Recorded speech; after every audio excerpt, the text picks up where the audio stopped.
Nilalait nila yung mga construction worker na mababaho daw, libagin, nakakadiri. Akala mo naman talaga kung kagaganda ng mga buhay ng mga to. Ang lakas manlait ng kapwa. Anong masama sa pagiging construction worker?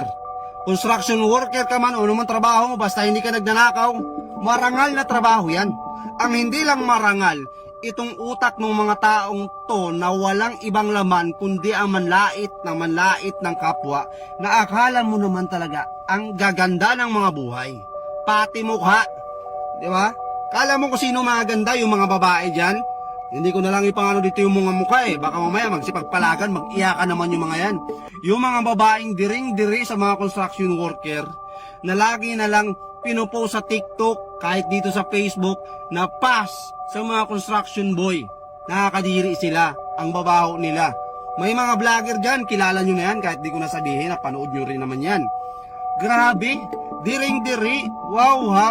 E di sana kayong gumawa ng mga bahay ninyo